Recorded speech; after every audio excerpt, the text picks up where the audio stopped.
Authored by John Mauldin via MauldinEconomics.com. A conservative is someone who stands athwart history, yelling stop, at a time when no one is inclined to do so, or to have much patience with those who so urge it. William F. Buckley, Jr., 1955. I will never compare myself to Bill Buckley, as a writer or anything else. He was one of a kind and a personal hero who I am disappointed to say I never met but who I read a lot.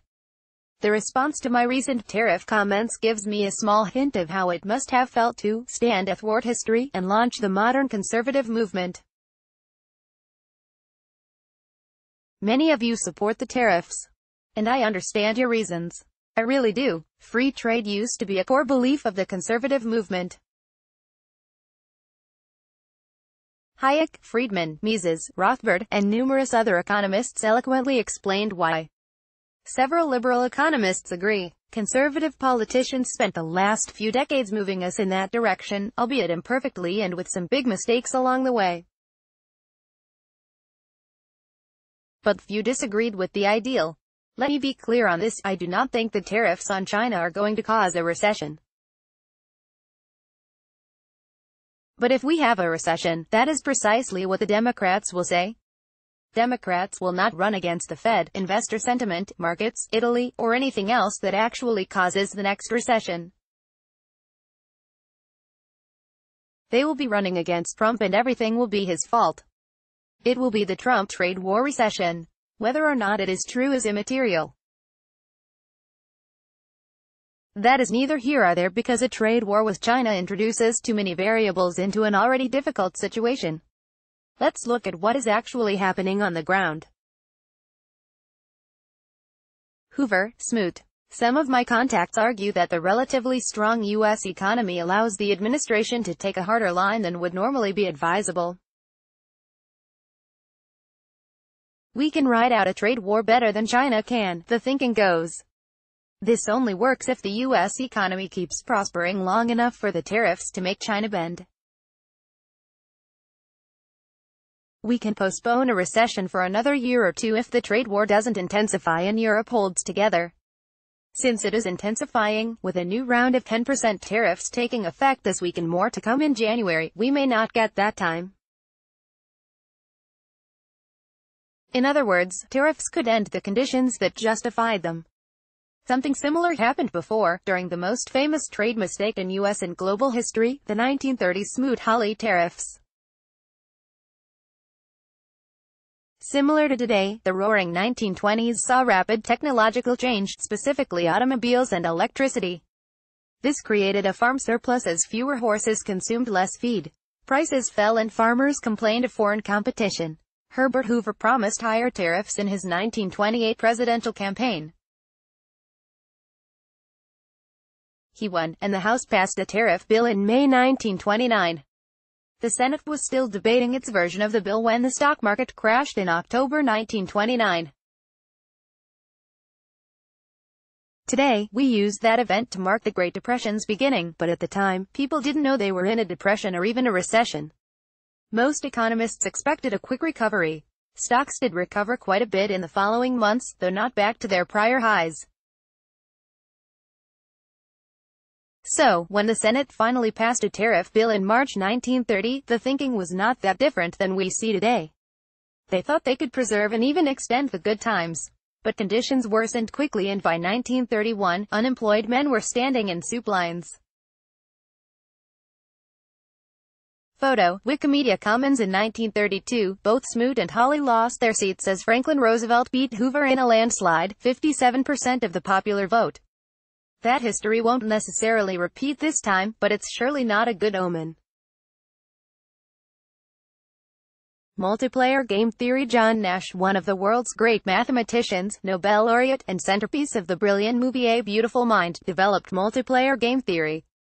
Essentially, an equilibrium develops around the rules as they are at the moment. If somebody changes the rules, no matter how rational the rule change may seem to be to the person who's making the change, it makes everybody else change their response. Trump's actions, especially in regard to China, may be perfectly rational. China is not playing fairly. But his actions change the rules and everybody else is forced to react. Throw in NAFTA, Europe, and all the other trade negotiations, and things get complicated. Yes, we have a new trade deal with Korea. The US is marginally better off. Trump is trying to do a one-off trade deal with Japan. Abe is cautious because Trump wants to open up Japan's markets to US agriculture. We pulled out of the Trans-Pacific Partnership, TPP, because it had flaws, clearly. But it served the purpose of isolating China. Trying to do bilateral trade agreements with every one of those partners is going to be extraordinarily difficult and time-consuming, if not impossible. And so, everybody reacts to try to change the circumstances to their own benefit. This is multiplayer game theory on a scale so vast that it is almost impossible for a human being sitting in the middle of the United States working at his job, just trying to get through the day, to understand. And so, they get angry and say we need more tariffs to protect America. Just like every other voter in every other country is trying to figure out how to protect their markets. Trade sandpile. Something else I keep hearing is variations of China is cheating, and we have to do something. This comment from reader Justin McCarthy is typical. I get all the hand-wringing and pearl-clutching about trade wars. But it really appears that true free and fair trade is an illusion. China cheats. Why? Because it can. Everyone pretty much acknowledges it. But where are the projections and analyses of the long-term consequences of permitting the status quo to continue? What are the consequences of letting the balance of power shift in China's favor? I see a lot of angst about trade wars but no discussion about the effects of no action. Justin said this nicely, but I have to disagree. He's right that true free and fair trade is not what we have, nor have ever had. But trade isn't a binary condition. Today, we see near total isolation on one extreme, think North Korea, or at the other end extensive trade freedom, as nominally exists within the European Union. There's lots of room in between. China cheats in many and various ways, which I have stated are problematic. I'm not happy with the status quo, and I want to change it. The question is, are tariffs the best way to accomplish this? A second question is, even if tariffs accomplish the goal, will there be side effects that reduce or eliminate the benefits? I see a lot of unintended consequences. A few weeks ago, I described how a sandpile can slowly grow in size, apparently stable, but in reality, it has many hidden fingers of instability. At any moment, something could trigger an avalanche. The global trade system is something like that. Of course, it's not perfect or even optimal. Countries erect barriers to their advantage. I can point to several countries whose economic policies are mercantilist, but at least everyone knows about them. We see the fingers of instability and leave them alone, lest we trigger an avalanche whose victims are impossible to predict. It is a kind of equilibrium. Everyone's incentive is to avoid catastrophe and make incremental improvements. That makes trade talks extraordinarily difficult. The Trump administration doesn't seem to care about equilibrium. Whether the president himself or those around him, the strategy appears to be, kick apart the sandpile and make everybody rebuild it, and whether we like it or not, many of Trump's supporters actually like the concept of throwing a wrench into this system. So, it is not the case that the U.S. has no choices. We have many choices. Tariffs are the wrong one. But then, that is just me and I am one lone voice and vote. Victim list. Commerce Secretary Wilbur Ross is a brilliant businessman. He is proving less than effective as a public advocate for administration policy. Earlier this month, he appeared on CNBC to tell us the latest tariffs won't be so bad. Source: CNBC. Commerce Secretary Wilbur Ross concedes that prices in the U.S. will increase as a result of the new China tariffs put in place by President Donald Trump. However, Ross told CNBC on Tuesday, nobody is going to actually notice it at the end of the day, because the hikes will be spread across thousands and thousands of products. If you have a 10% tariff on another $200 billion, that's $20 billion a year. That's a tiny fraction of 1% of inflation in the U.S., Ross said. That last part is true. Direct tariff impact will be a tiny part of overall inflation. But it's wrong to say no one will notice. Plenty of people and businesses are already noticing. And when those tariffs go to 25% in a few months, $20 billion becomes $50 billion. That will be felt by the Walmart nation, and a long list of U.S. corporations. Cato Institute trade scholar Scott Lincecum assembled a handy list for Reason magazine. It includes 202 companies with links to local news stories that describe how tariffs hurt them. Some are large, some small. This example from the metal industry: the New Hampshire Metal Service Center has been forced to turn down large orders from potential customers because it can't source material due to tariffs. Browse the full list with source links here. Remove sharp objects from your vicinity when you do. The impact seems minor in many cases, but they add up. They spread, too. All these companies have customers and suppliers who depend on them. And we're not even talking about the farmers who are already being hit with lower prices and higher costs. Think fingers of instability and sand piles.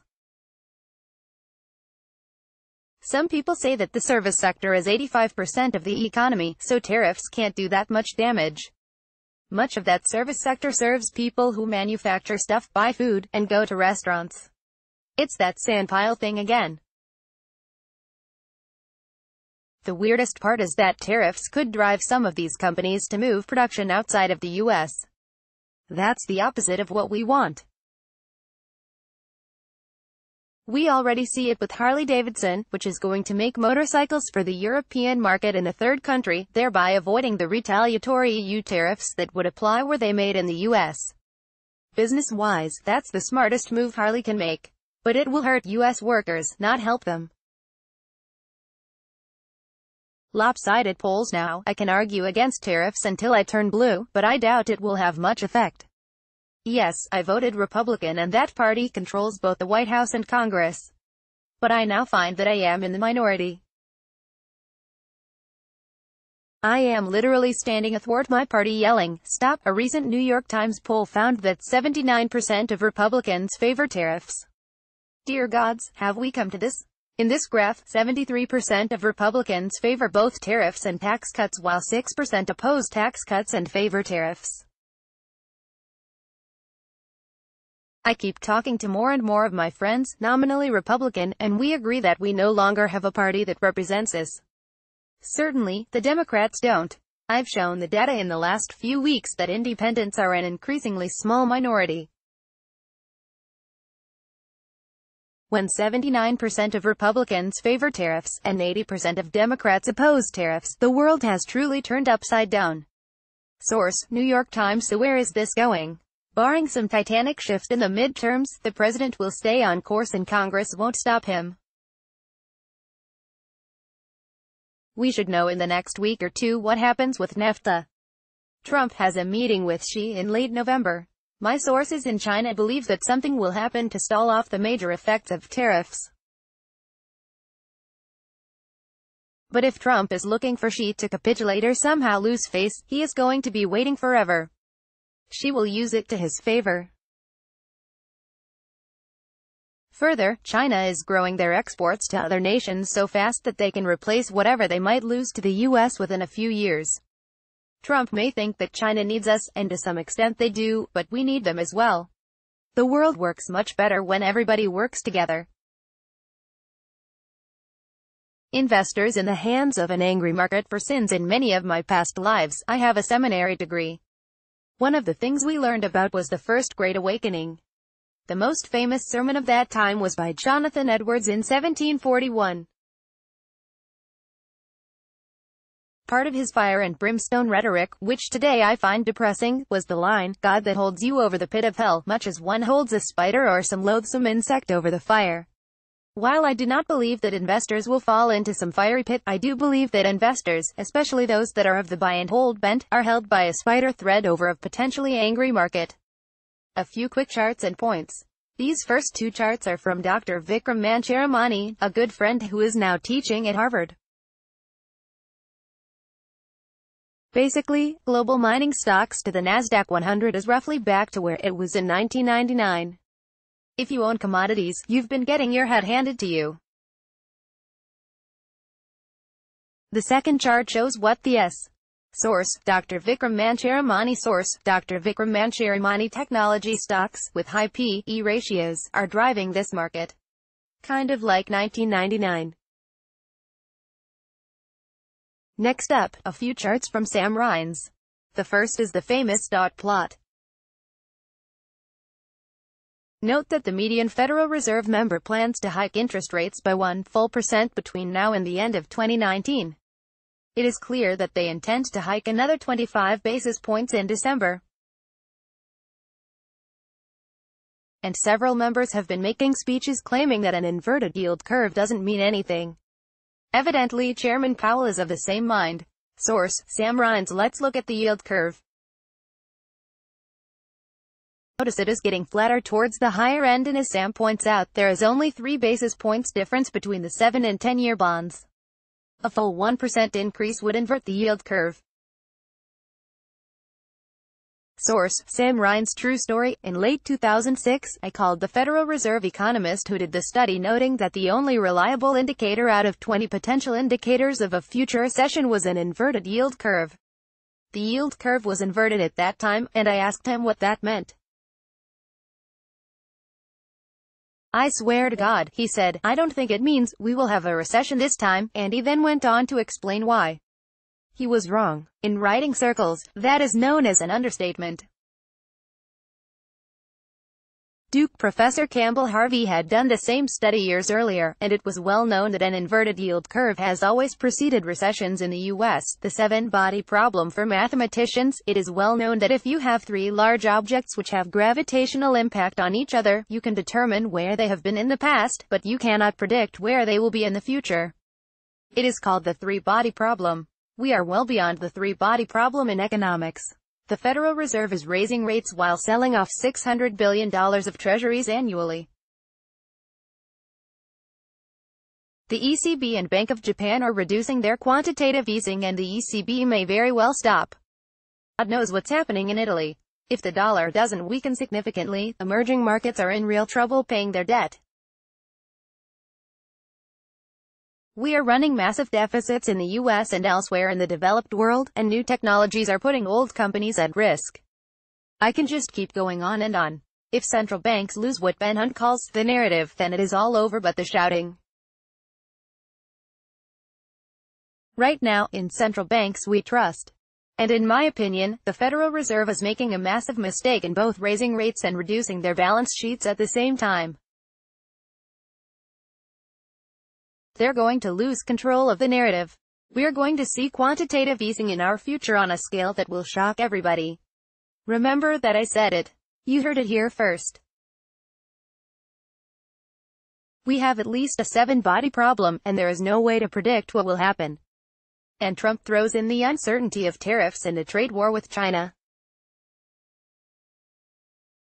He does this at a time when optimism on whatever index you want to look at is at an all-time high, unemployment is low, the economy is booming, and with Republicans hanging on by a bare margin with elections coming up, he could lose his ability to do or pass anything for the next 2 years.